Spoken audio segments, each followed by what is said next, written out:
I'd like to welcome you all to our school board meeting tonight, and I'll call this meeting to order. Would you guys like to take a look at the agenda and see if we are ready to adopt the agenda as is, or does anyone have any changes they'd like to make?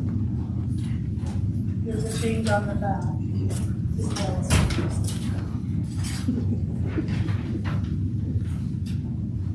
Someone like to? I would like to make a motion that we adopt the agenda as the new agenda. Is there a second? Second. Okay, all in favor? Motion is carried. Okay, let's go ahead and do our commendations. We'll start with the elementary, Mr. Murray. Thank you.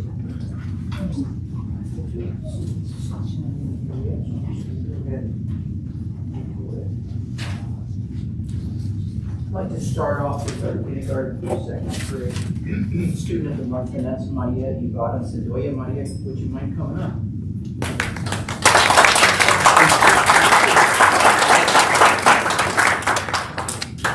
Congratulations. Okay.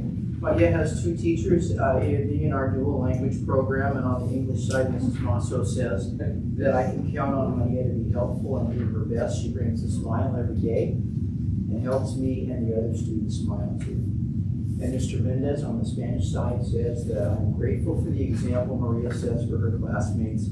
She's always smiling, participates eagerly in our discussions, and always maintains her use of Spanish when in the Spanish side of the day. Yo aprecio como María siempre sonríe en mi clase y participa en nuestras pláticas como clase. Nunca me tengo que preocuparme por su uso del idioma. Gracias por ser un buen ejemplo y gracias a los padres por sus esfuerzos. Our student of the month for kindergarten through second grade, Maria Ivana Sedoya.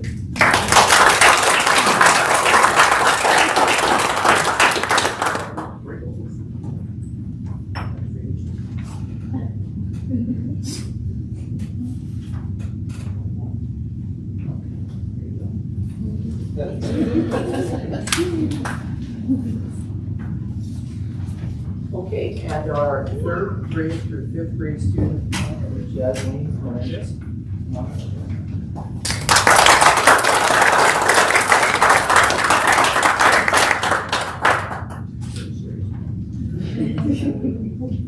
Mrs. Ashby, Jasmine's fifth grade teacher, says that she is an amazing example of hard work and dedication to her academics.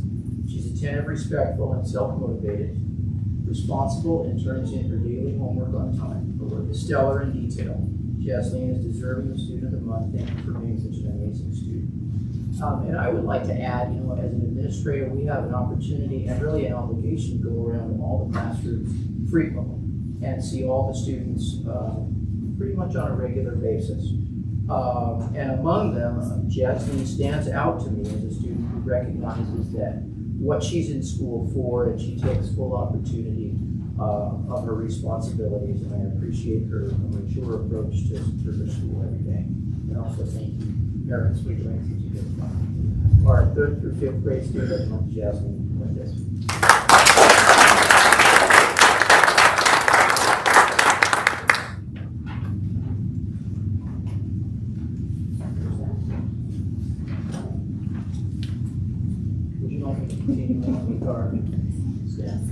Sure. Okay, we also have the honor of recognizing one of our staff members this month. Would you help me bring up Raquel Duenas?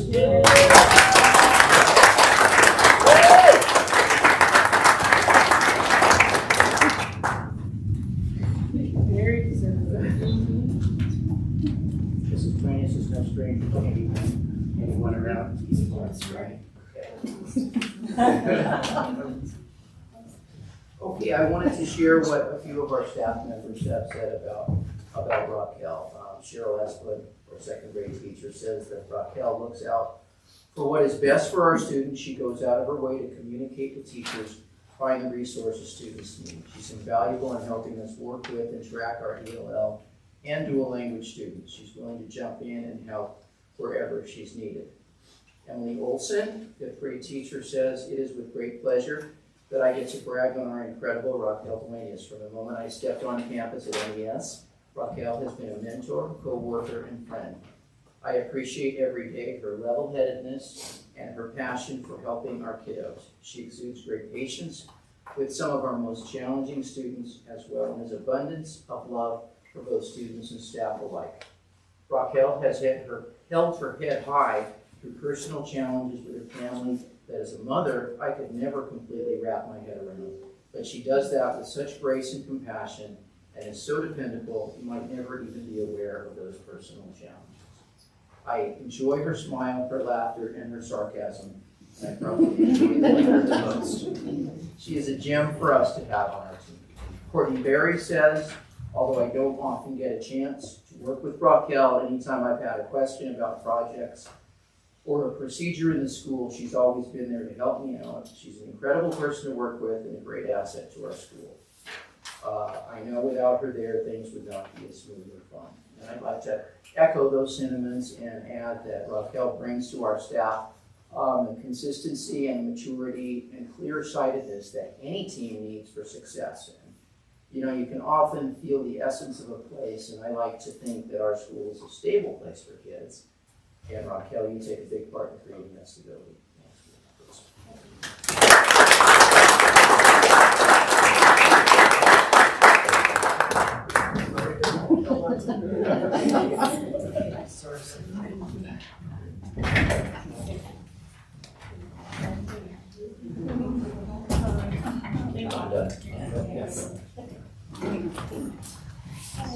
Okay, middle school, come on up.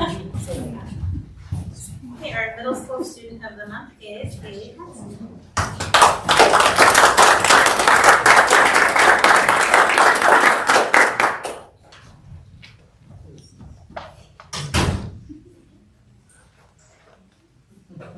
So Haley is an 8th grade student, and a couple of her teachers had some things to say. Mrs. Held is our new band teacher, and she said that Haley is a bright student. Her eyes are always on me when they need to be, so she can see cues and commands I'm giving as I conduct. She's focused, eager to try new things, and always ready to help her peers during class. Mr. Hunter said Haley takes care to get all her work completed. She has a positive, enthusiastic attitude both in and outside of the classroom. Haley is such an, this is Mrs. Dillon. Haley is such an awesome kid. Absolutely love having her in PBIS. We have a team at the middle school, and I think this is your first year in the class and on the team. She's been very helpful already so far. Some of our stuff. Mrs. DeLeon said she's always eager to help in any situation or task and is so empathetic to others. She's the little pocket of sunshine for our class. She possesses qualities that I think all humans should own.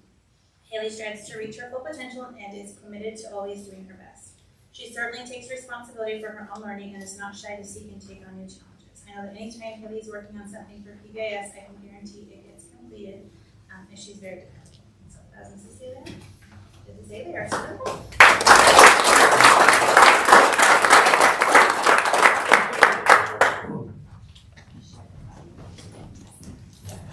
High school? Alrighty. So, as we went through and we got some nominations and everything else, we chose a student who just exemplifies what we want it to be, to be a bulldog as far as commitments and hard work and dedication to their studies. And for us that have watched Kylie over the last 4 years, she's now a senior. She has just blossomed, and so we want to recognize Kylie's also.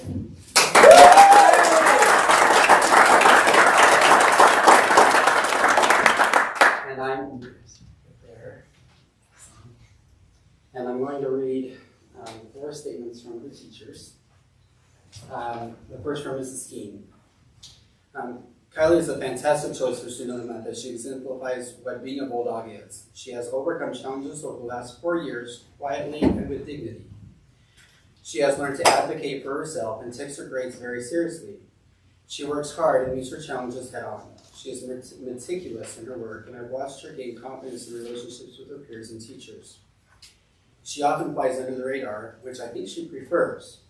But those of us who get to have her in class recognize her strength and abilities to accomplish great things. She is a joy to have in class and an inspiration to me. Congratulations, Kylie, this is well deserved. That's by Mrs. Ski. And there's actually 4, and they're each different, so I'm going to read all 4. Mr. Sapp, right back there, is what he says. Kylie is a very kind and cordial student. She is always doing her very best, which is why we recognize you. We absolutely love it every single time we go to class. You're doing your very best. She is always doing her very best. What else could a teacher want? School may not always be easy for everyone, and we all have struggles to get through. And Kylie has overcome many obstacles to get here to her senior year, where she is absolutely crushing it.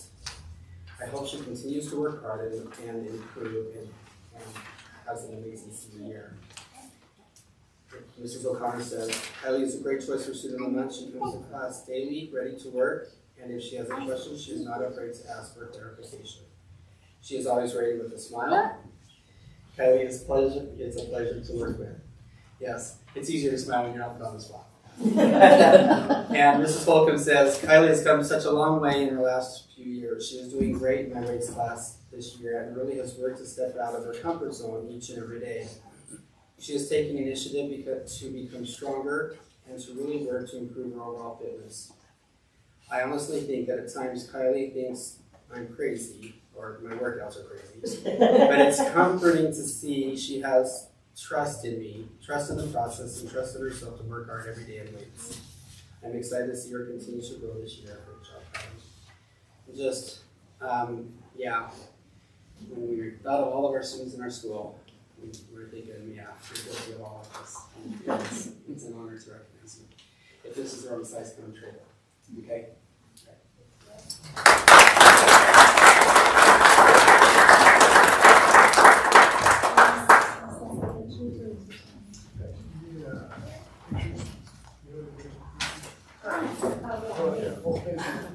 Okay, if those of you who got awards would like to step out in the hall with your family, they'll take pictures for the school. Somebody about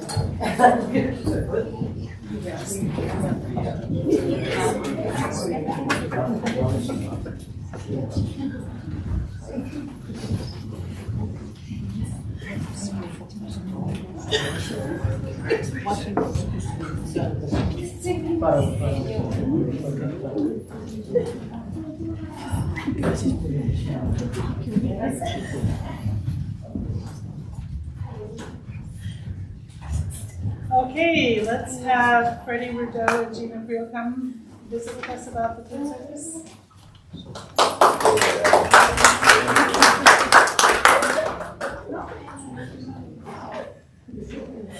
So I'm just handing out some little things I'm gonna go over with you guys and everything. So I just kind of want to start. I know that we do have a lot of new board members that may not be familiar with all of our programs and stuff that we're running in this cafeteria. So we just kind of want to give everybody an overview to kind of understand what our processes are or what we have to do for the state. So currently we're serving no charge meals to all students under our community eligibility provisions, which certifies our district based on percentage of students that qualify for free without applications, such as students who participate in SNAP, foster, micro programs, or family visit. And so, along with CEP, we also participate in our national breakfast program, our lunch programs, our CEP, which is our after-school snack program, our USDA foods, commodities, our district, our DOD fresh food program, our farm to CEP, and our breakfast after the bell. Those are all the current programs we're running right now. To receive these reimbursement amounts that we must meet certain state and federal guidelines for each meal, which includes our meat, our grain, our vegetable, fruit, milk components.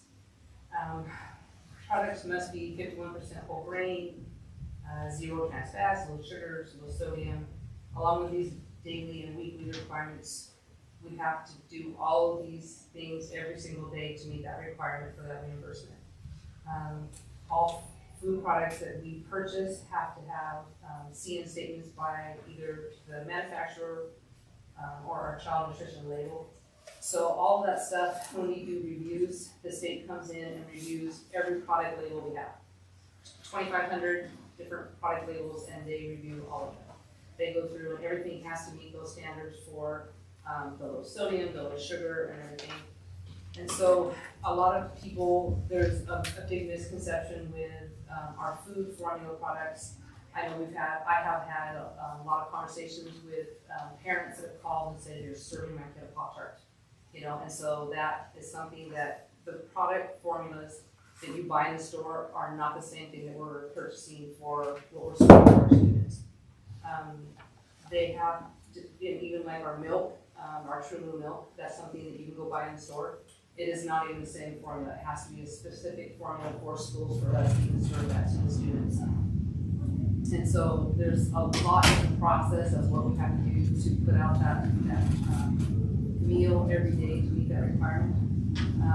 A lot of it has to do with our meal planning. And so right now we're on like a 4-week rotation of cycle meetings. And so what we do during the year is we're trying to use the allotment of what we have for our USDA foods. And so this year we're really excited because Freddie's come up with 15 new menu items that we add. So we have our 4-week rotation, and then we take 6 days of those, and then Freddie will come up with all these different recipes that we take those 15 and cycle them in along with the ones we just have steady through the month. So that way there's not a lot of monotony and items and stuff. So like during our 4-week cycle, so we look at our menu to know exactly how many days are for that month, how many times we're going to serve that meal.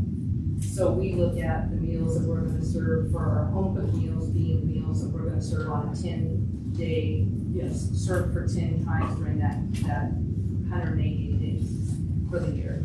And so we try, so like Pop-Tarts are something that 7 times a year, a kid is going to get a Pop-Tart out of 180 days, 7. If we're doing waffles, those are one of our ones that we have 10 times a year out of 180 days. So we try to keep the rotation that there's things that are not, they're getting treats, a Pop-Tart, but it's not something that they're getting every day. And so we're just really looking at the nutrition end of it, still giving that variety every once in a while for a treat. And so the same thing goes for our lunch items. We're doing the same thing. So like the items that we serve, 10 times a year, those items we want to be able to use that commodity food. And then Freddie's doing a wonderful job making that recipe for that.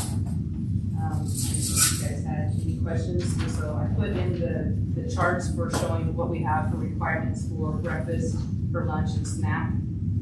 I know that parents call and ask you guys questions, so if it just you guys know exactly what we have to do, then it makes it easier for you to answer those questions.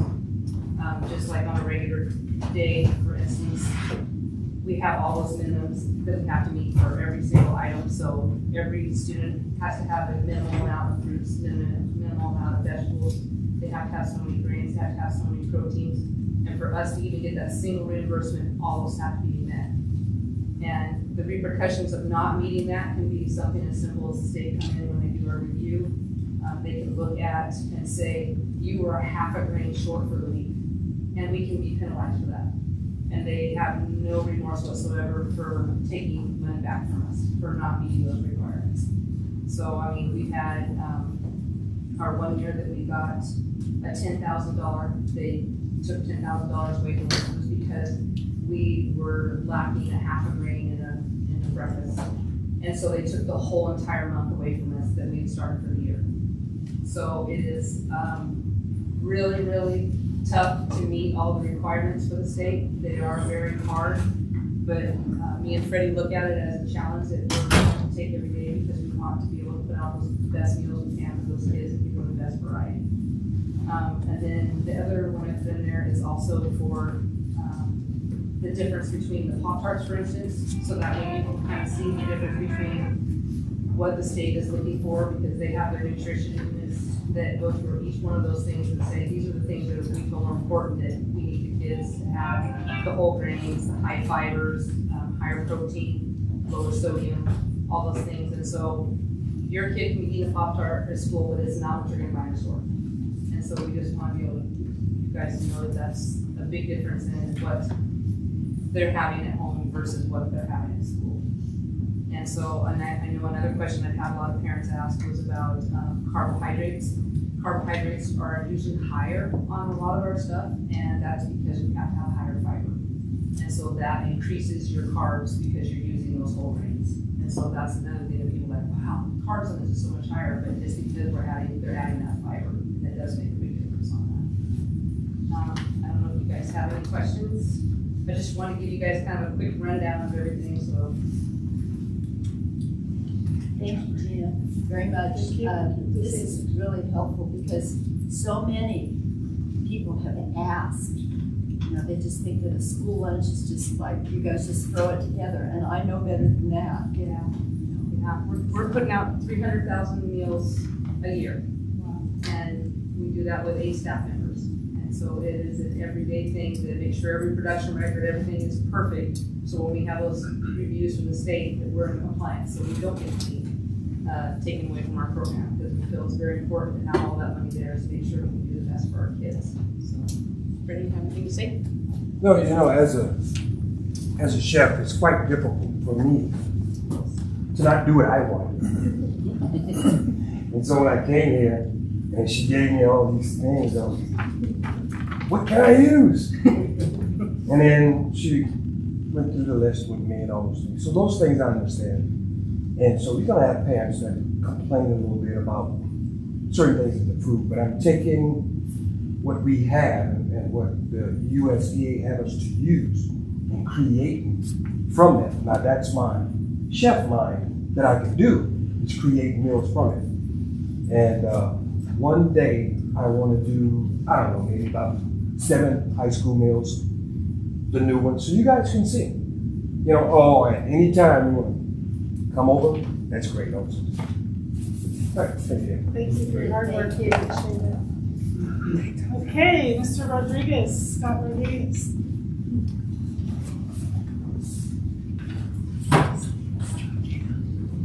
If I talk to you, I talk to the audience. I talk to both. All right. I am Scott Rodriguez, and I represent the Oregon Lottery. And I can give you a few tidbits of information about the lottery. Since 1995, we have transferred over $8 billion to school districts around the state of Oregon. And since 2016, the lottery has partnered with the Oregon Department of Education to help out and give Regional Teacher of the Year awards.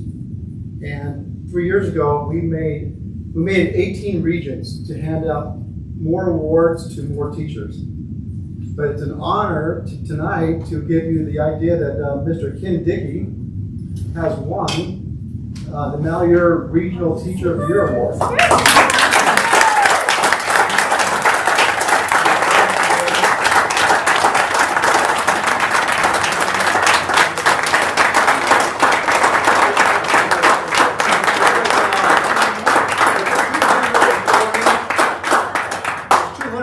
Applicants that were around the state, and someone nominated Ken Dickey, and I can tell you a little bit about him. He's been teaching for 29 years, and he did retire in July 1st.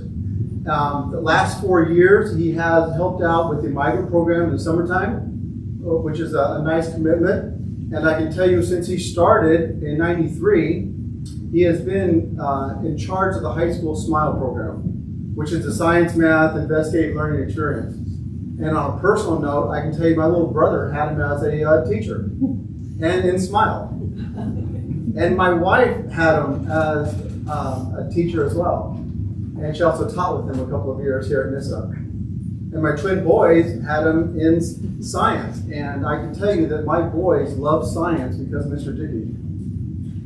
He made science fun, probably for a lot of students, but I can tell you personally, for my 2 boys, they love science because of what he taught them. The science is fun, it's something you can do and you can learn, and I believe that every school should have a Ken Dickey in the class. And I think it's an honor to know that he actually taught here for 29 years, and that I'm proud to give him a check from the Oregon Lottery and from the Oregon Department of Education for $1,000. And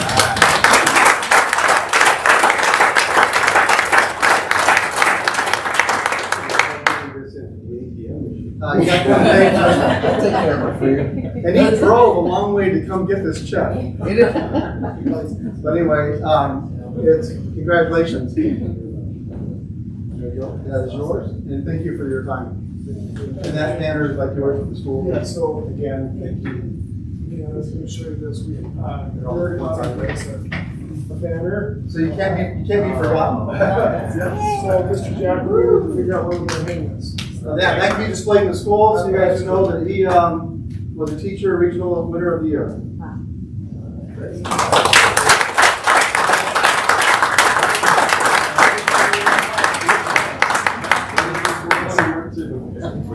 Let him break in.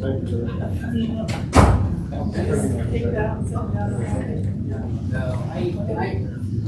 Dr. Johnson, can I say just two things? Sure. So, I think you guys know him. He's a legacy. I mean, this guy was incredible. He did makerspace. He did the STEM. He engaged. You got freshmen, physical science freshmen somehow miraculously through, and he changed his curriculum to make sure that he met those needs. And when we had COVID, and we were trying to figure out how are we going to do this learning, how are we going to do this online, and he was one of the leaders in the building that while the rest of us were kind of like deer in the headlights. He went to work and he learned all of the online programs, and then didn't just use those for himself, but he became the guru to share with the other teachers so that it helped our whole building effectiveness.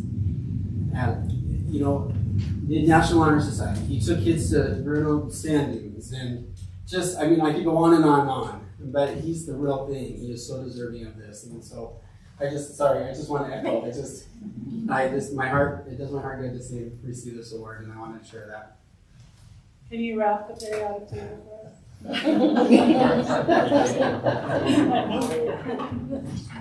So I recently watched a movie called Chemical Hearts, and it's about high school students struggling with their identity and acceptance and the demands from their parents and all of that stuff. But it's Chemical Hearts because one of the themes is we are atoms. We are collections of atoms.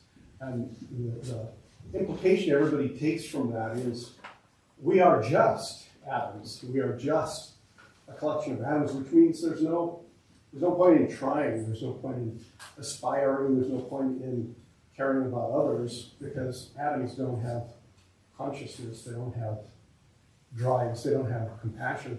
And so I just think that's a very unjust word, that word just, when we say we're just atoms.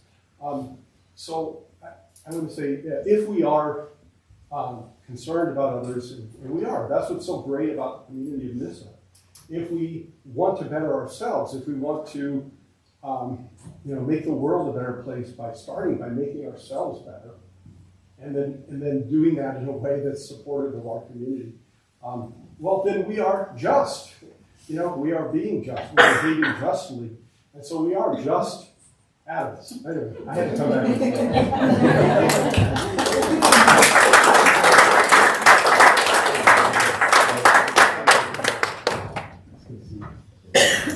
Thank you, Mr. Lee. All right. You got a picture with the big check.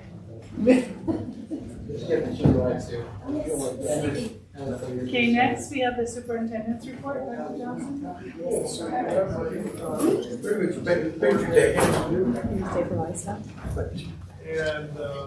you have we'll get to the stapled packet. And as you can see, the Title 1C update, we're all concerned and would like to know where we stand with that. ODE is still working through information as far as the results of the investigation or the interview process they've done and haven't shared a whole lot more with us since our last school meeting. So I don't really have much other than what I'm sure that it's on our plate. We're getting it with those reports. Our homecoming activities were just completed last week. It was a lot of fun, a lot of great things that you all, the students participated in. Our homecoming football game was a win. That was fun. Other sports are doing well.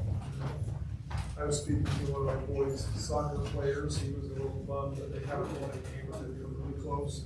They're going to bring 2 here soon. They're close to one soccer game. Volleyball's, I don't know where volleyball is, they're winning. So anyway, as you see, number 4 is the new policies packet. Megan and I did a little bit different this month. So if you look at the policies packet, Megan actually, you don't have it yet, but we will get it to you. So I'll speak a little bit more to you in the email. So you can read you and I going through it.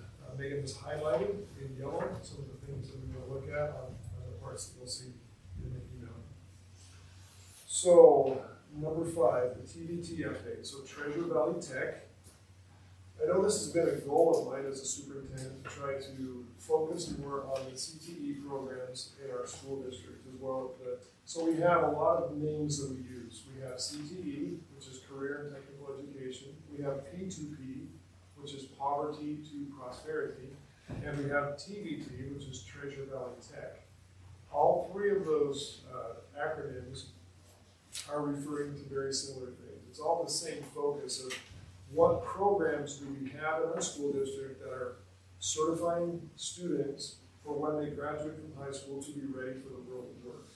So there's a bit of historical data. So Mark Redmond had compiled a lot of this information. He shared this today at the Ontario Chamber of Commerce lunch that I was able to attend. And so this began the Treasure Valley Tech, which was an effort by a lot of community members who are aware of the opportunities in vocational work out there.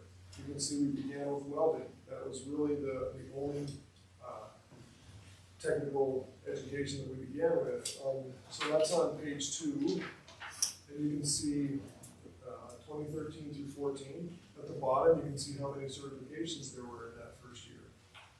If you turn the page to page 3, that's 2014 and 15. Started expanding to Ontario High School, Vail, and Nyssa. And welding 2, the advanced welding was taught at TVCC. Again, that year there were 0 certifications. So they were getting it off the ground. 15, 16, you can see the number of students enrolled. And in welding 1, welding 2, I don't know what happened with our Nyssa students that year, but allied health, starting to teach students about the health careers and nursing.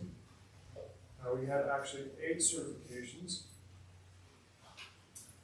through the CNA program that year in the county.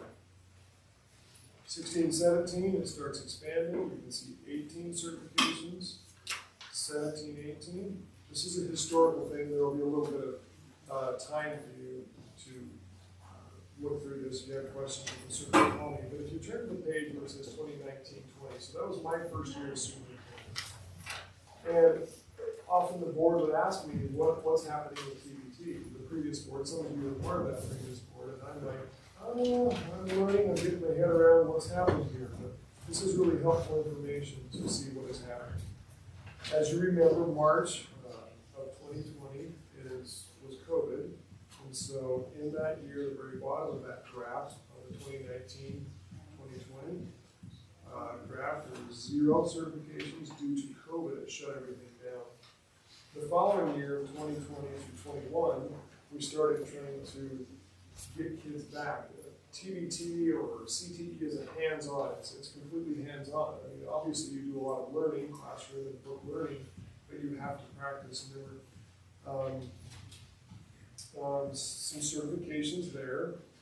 They were now at the high schools. Vail discontinued their welding. They were concerned about cost and money the state was cutting at the time. So they will be hopefully getting that back online. Welding 1 and 2 include allied health, nursing assistants, and Ontario has a couple that we know. They have phlebotomy and drafting. We're looking at beginning some of those as well. And you can see there that it's starting to expand to Adrian and Harper. So Harper now, like Vail, has an automotive technology, where Vail, as we've all known, Vail's had quite an advancement through the years. So if you look at the 21-22 which is the school year just completed. You can see how many certifications, 217 certifications across the county. We have added forklift, we have added OSHA certifications. We did lose our computer technology when Mr. Whaley retired. And it's really hard to find a person who's certified to do that. We also have construction. But I want to make sure that you know that our FBLA is not included in any of this. Our culinary arts are not included in any of this, and our ag classes are not included. So hopefully we are on a really high trajectory. As you see this school year, at the beginning of this school year, we have lots of students enrolled. 510 to be exact, of the programs that are listed here. And you can see the very last page, you can see the steadily climbing graphs. So I just wanted to make sure you all were aware. I'd like to break this out by Nyssa. So this is our county students, and I can break it out for Nyssa for you. Subsequent reporting. So you can see the enrollment. We are increased enrollment this year. We were about There were 110 culinary arts students who certified through the Amherst last year. Nyssa. Very good. Just Nyssa. So that wasn't included on this graph, so that's pretty impressive. Thank you, Mr. Joe. Just so you know. So is that this stuff made by our culinary students? They were. Very good. So our enrollment at this time is 1,212. These are our in-person students. If you remember last year, we were at 1150 range, 1160. Kind of fluctuating between there. And our Nyssa virtual, Tech High, has 147 students, K through 12. We are currently looking at this time, because one of the attractions for people across the state who join our Nyssa virtual school, it's a CTE focus, it's a technical focus, and so they thought they had a teacher who was certified in his home state of Utah to teach computer science. But Oregon's requirements for certifications require 2,000 hours of industry experience, and he didn't have that. So I just found out today that he's not able to be certified for it. So we are searching for a computer teacher. If anybody's interested, let me know. So 2,000 hours is basically 1 year. That's not that much. I would be concerned if you didn't have that. yeah, I think it was a university student, probably. So they're wanting to. So anyway, that is. Oh, I did want to also mention Jesse is here, and I asked him to stay for just a minute with his student of the month there next to him. The makerspace again is important. Spoke about makerspace that the DSD is providing. Those are 3D printers, computer design, kids are able to design mugs, t-shirts, all sorts of things. I mean, it's expanding into lots of other things. They have asked us, they have a whole bunch of new equipment. They've asked us to find location instead of transporting from school to school. They want permanent location in this stuff. One of the areas we have looked at is the old art room. So the old art room is a problem for us in that it does not have HVAC there and it does not have plumbing. So I've spoken with Mr. Cleaver, he's been helpful to that. Updating that HVAC, considering future expenses that are going to come up with our high school HVAC remodel. It's going to be $25,000 to do that. It still doesn't have any plumbing, and so students will have to go to middle school for bathrooms and rooms. And so we are, we're going to consider some perhaps alternative locations. $25,000 would be great. It would be a nice space for all of our students, but it is expensive on a whole building. So we are currently looking for locations within buildings that hopefully avoid that cost. Mr. Melendez, is that accurate? It is, but that does not include electrical, so we'll probably be looking at maybe between 3 to 5 So thousand in is electrical. 23. So you're saying that add another 5? Yeah, for electrical. Talk about that outbuilding over here by The trailer, portable. How many square feet is that? I was gonna just. The trailer right just outside the high school? The portable. Oh, the old Argo, it's big. I mean, 46 feet by 98 feet, so How many rooms? multiply that. It's just basically 2 rooms. So there's a lot of storage in there for, things that they use very seldom. Other one kind of storage, we have couches and chairs, Everything. risers, and lots of things on one side. It just seems like an awful lot of money for one building. Well, they did encourage us to look into getting a mechanical engineer. Their concern is the units that we're gonna get for that place, the amount of people and the equipment that's gonna be used may not be adequate. So it would blow cold air that within a half hour, they wouldn't be able to keep up. They think they could, but I think if we do put the money into it, eventually they're gonna want to grow. So my concern is we're gonna put 30,000 into this one, and then next month we're gonna be, we really need to invest in getting the plumbing in because this is a lot bigger than we expected, and we're gonna probably the plumbing is probably the most expensive. So basically, we got $100,000 into A building that's $10,000. basically depreciated out. Yes. May not be 10,000. But we also need to realize this, that the makerspace equipment is like $80,000 to $100,000 worth of equipment that would be here for our students It needs to to be utilize. Right, and it needs to be, we recognize that, so. So the other option I apologize for No. interrupting you, the other option we're looking at is rooms within buildings, and of course, we want to maximize student space, always. But if we could find a space within the building, middle school and or elementary, I don't know if high school has space available. I'm looking at Mr. McDonald. But anyway, I don't think high school does have space available, but we're looking at it, so hopefully a decision soon. Anyway, on this, Jesse, if we do move forward on this, which I don't know if we're ready to do that, because it is a lot of money for an old building. That's mid to late October, is before they will even be able to get out. November, they've got a schedule for November 14th and 15th, Oh, depending on if we do get all the equipment in. So you'll keep us updated I will, on as soon as we find out.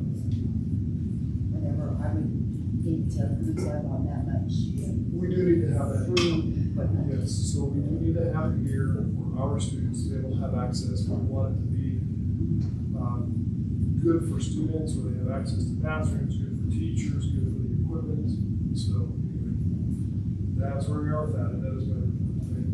May I ask you, do we have any kids at the Baker enrollment? We do, we have several. At last count, I think we had, where did you go? I think we had 6 or 7, but I don't have that full We count. don't have any listed here. No, I don't have that full count yet. So those are not Nyssa students. Well, they are Nyssa students going to Baker. Yeah. So, Okay, and then you didn't note about the high school student body officers. oh, thank you for bringing it to the attention. Our high school student body officers, Mr. Jackson's not here. I spoke with him today about that, but they have a student council. I don't know how that's chosen, but they have not elected officers as far as student, but that's supposed to be next week. And so the student body president is going to be represented. Typically, they will appoint, I would think it would be the student body president, they will appoint a student representative to the school board. Any other questions? Oh, Go ahead. I would like to just remind you that the Poverty to Prosperity meeting this month will be here in Nyssa. So, it's 8:30 in the morning on the 28th. September 28th. So, 8:30, about that long, In this room. in this room. yeah, I've been attending them. They're really kind of interesting. You find out a lot about what's happening, what the other schools in the district are doing, and what TVCC is how TVCC is trying to integrate into this and network and help all of us. Right, so those are a lot of our college, in addition to the TBT, the classes the kids seek certification in, there's also college credit. So TBT is part of that. Okay, thank you. Okay, Crystal, could you give us our financial report? Yes, so I have numbers presented through the month of August. And my report will be very quick because I don't really have a lot to say. It was a very easy month. Money in, money out. General fund, our revenue for the month was 1.1 million, a little over that. Our expenditures for the month, a little over 673,000. We did spend a lot of money, over 200,000 on renewals and annual renewals, online programs, memberships. So that's our biggest expense in that category. Usually falls between July and August every year. After that is a quick recap of our middle school bond fund. Our balance is a little over 63,000. We're just collecting our taxes into that account, and then we will pay out our debt service payment in December. Our early head start ended the month a little over 45,000 in the black. Biggest expense there is our payroll, our benefits, and I believe we bought some diapers and wipes this month. They do. Our food service ended the month $21,856 in the black. That was 8 days of service in August. So numbers will look a lot better for September because we're in school a lot more days. And then I have a payroll report for the month of August. Should have been a pretty easy payroll month, but we did end up doing 5 payrolls. People coming and going and just a mess. And then our approval of the bills, everything we paid out in the month of August.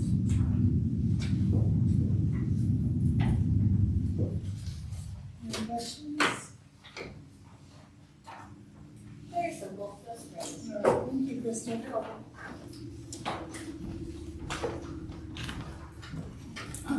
Okay, next we have the consent agenda. First, we need to approve the minutes from the August 8th meeting and from our special board retreat. I'd make a motion that we approve the minutes from those 2 meetings. Is there a second? I'll second. All in favor? Okay, motion is carried. If you want to look over the rest, the hires and the resignations, we can motion to accept that. The Sarah Sapp decided to stay, is that what that was? She withdrew her resignation.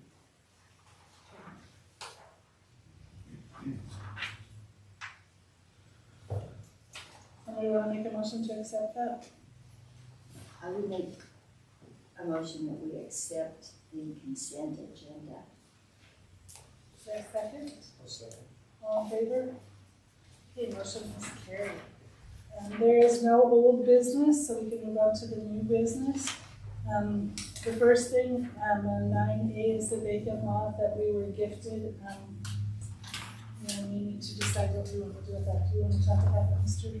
Yeah, I do. Crystal can help. She certainly has a lot of insight and expertise on that. But the vacant lot, as you know, is on North 4th, right? North 4th Street. It's a nice city lot. It's right on the edge, I believe, of the city where the city lots are. But it has become a little bit of a challenge to maintain. You know, it's a lot of weeds growing, and the neighbors get upset about it, as they probably should. Probably some liability there for us if somebody is injured on that property, and so it's not in a location that I've,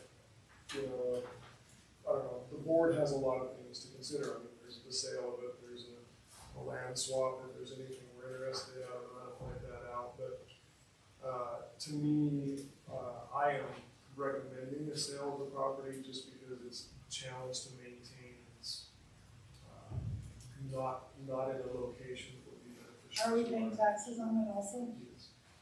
So, And the money that we get from this goes to athletics?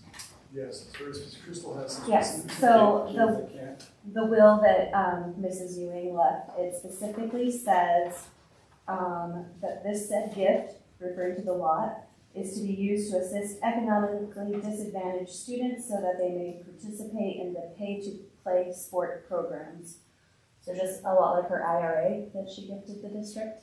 So would it be something that we could use towards the makerspace building? But has to So go. would we have to set up a committee to approve, like, have kids No, involved? we've already. No, so with the IRA money that we received, we just put it in a special fund in our budget, and all that money's in there. And I do believe everything is ran through Dr. Johnson on that.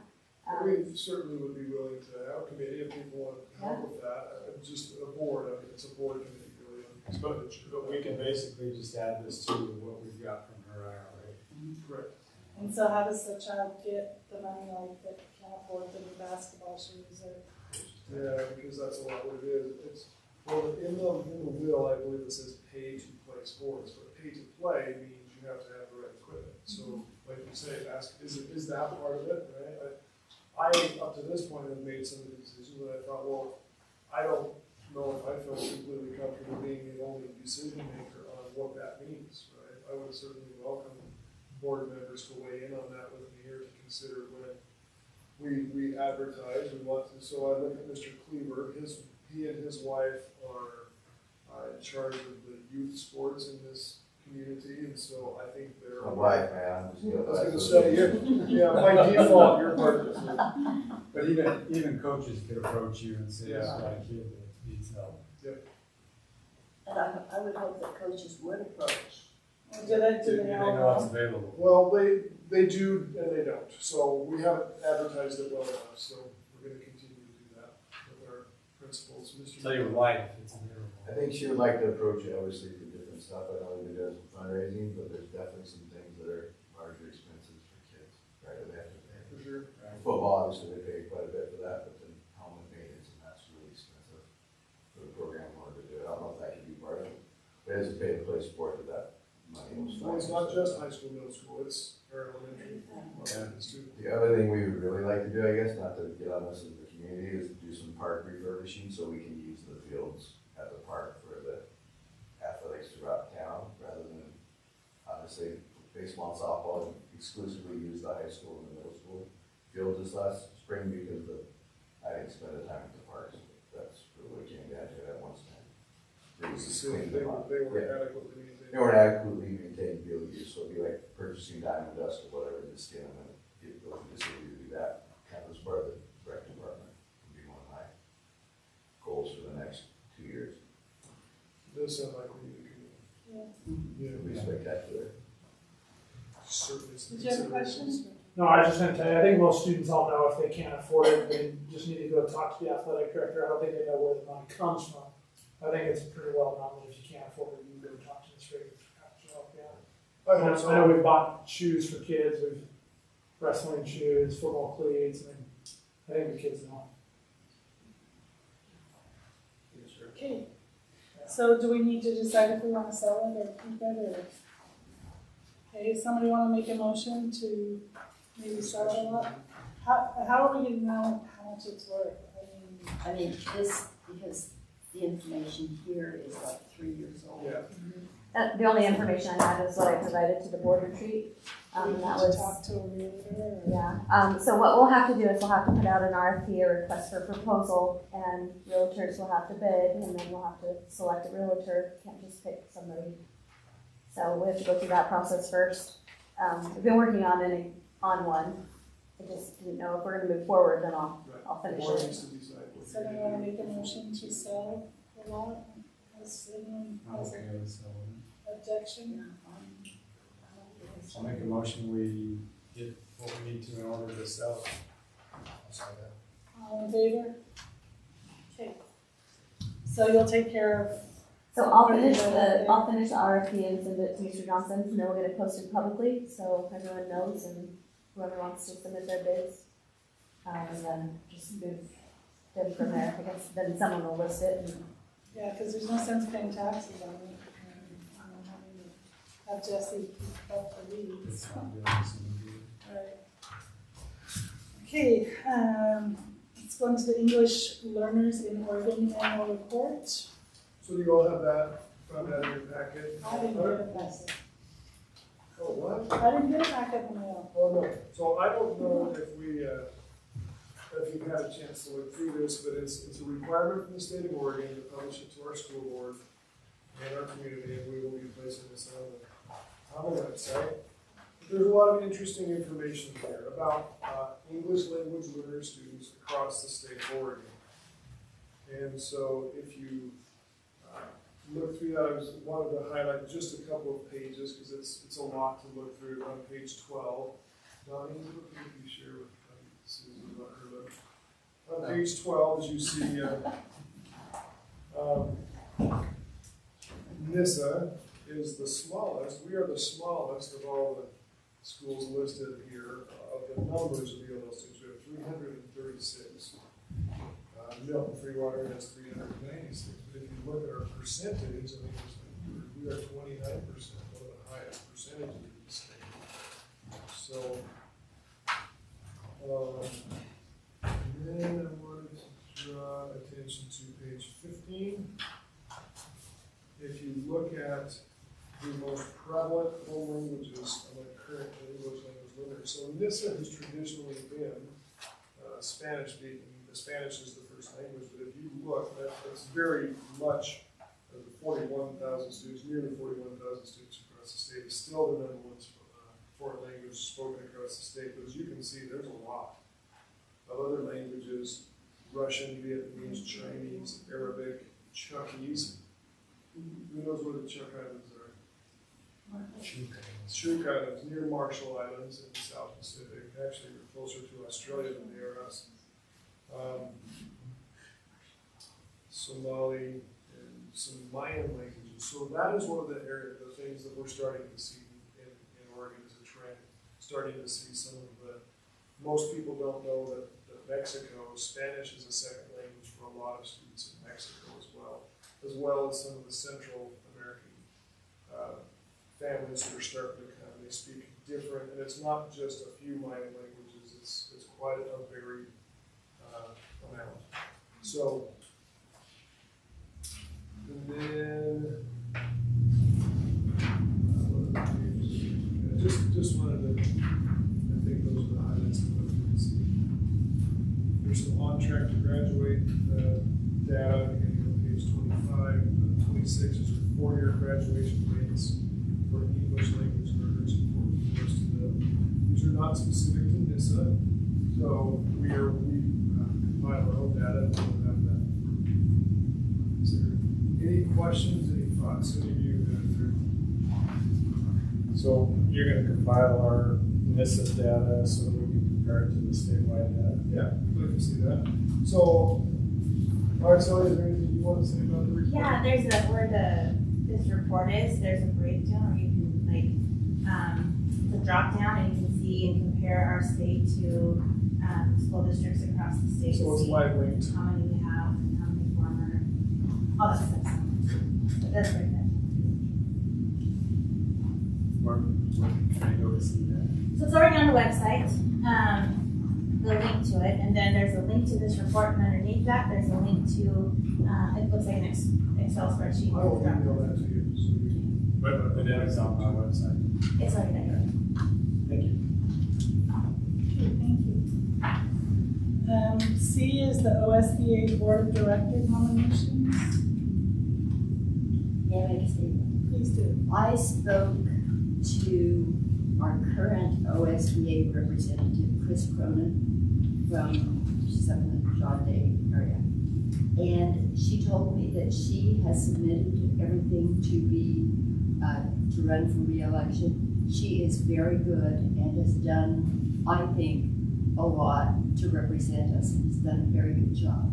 So I'm just throwing out an endorsement for her. Thank you. Okay, let's move on to D. We did get a resignation today from Marlon Wilson, and it's attached with an email. He's not here to thank him for his service, but his new job is taking more time than he has time to give to us. So we need to decide what we're going to do with that. Pat had a good suggestion if you want to hear that. My suggestion is that we put it out that we would like to get applicants to fill his position, and that the applications be available or be out there until the end of this month, that they have to be turned in by that point. September 30th. That will give us about a week to look at everything, decide if we want to interview anyone, give us some time to take care of that. Our next meeting was, what did you say, Susan? The 10th. The 10th, the October 10th, we should be to hopefully announce at that time. So we will need to meet sometime after that first week of October to go over applicants and. Do you want to choose dates?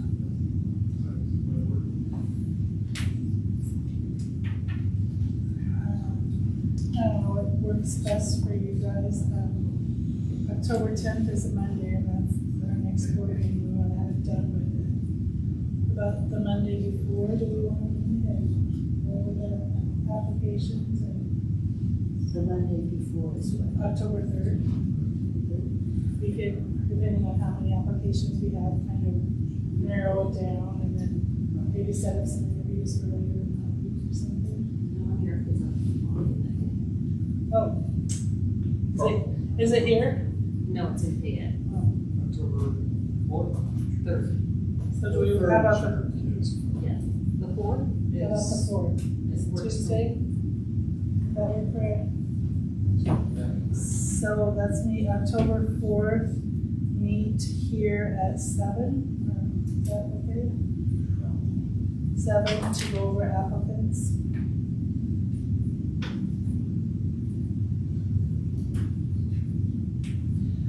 The people that applied before would have to reapply. Yes. Okay, any other questions on that, applications? Yep, I can take care of posting that, if they do the 30th. Alright. And then I would like to remind all of us that on the 17th of October, there's OSBA's legislative roadshow that is going to be at the ESD. I think they have dinner at 6:30. 6:30. That's the one that we went to last year.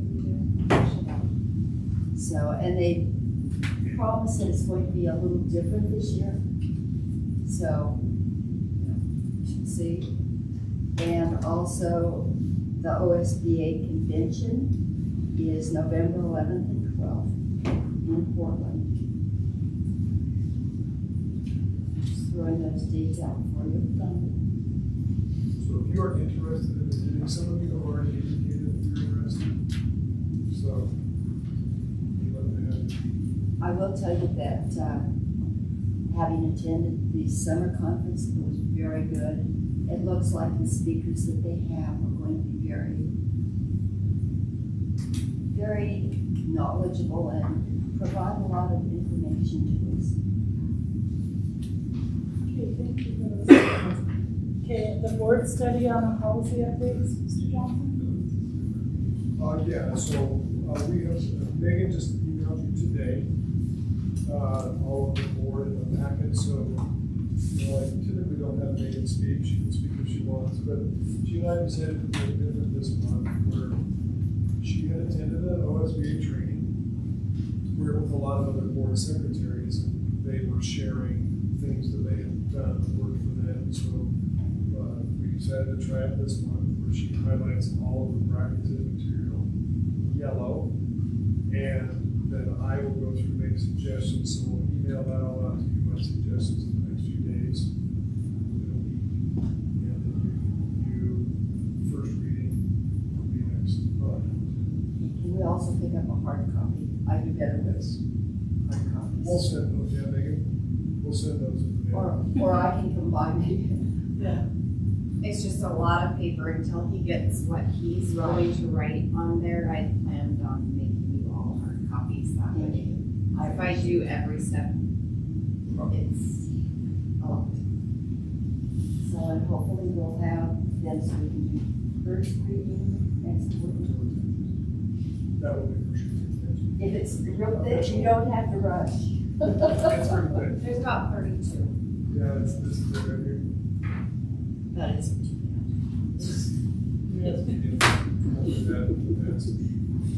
Okay, anything else for anybody? Okay, meeting is adjourned. Thanks all.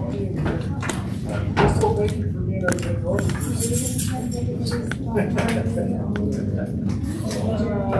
Oh my gosh.